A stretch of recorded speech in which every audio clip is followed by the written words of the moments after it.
সবাইকে জানাই শুভ সকাল। আজ আমরা চলে এসেছি ভবতারিণী মায়ের স্বপ্নাদেশে রানী রাসমণিকৃত দক্ষিণেশ্বর কালী মন্দির। 1847 সালে শুরু হয় মন্দির নির্মাণের কাজ এবং 1855 সালে 31 মে মন্দিরে মায়ের মূর্তি স্থাপনের কাজ সম্পন্ন হয়। এই মন্দিরে প্রথম পুরোহিত হিসেবে নিযুক্ত হন রামকুমার চট্টোপাধ্যায়। তারই হাত ধরে এই মন্দিরে পদার্পণ করেন তার ছোট ভাই গদাধর চট্টোপাধ্যায়, বর্তমান সময়ে যাকে আমরা শ্রী রামকৃষ্ণ পরমহংসদেব নামে জেনে থাকি।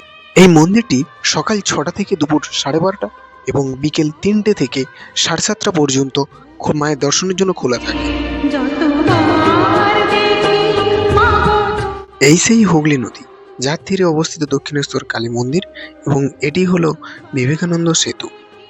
মন্দিরে এই 9টি চূড়ার আকৃতিকে বলে নবরত্ন স্টাইল। এটি হাইলি অ্যাডভান্স এরোডাইনামিক ডিজাইন, যা মন্দিরকে বড় ঝড় বা দুর্যোগের হাত থেকে রক্ষা করে। আজকের ভিডিওটা এতটাই। দেখা হবে পরের অন্য কোনো ভিডিওতে। ততক্ষণ সবাই ভালো থাকবেন, সুস্থ থাকবেন।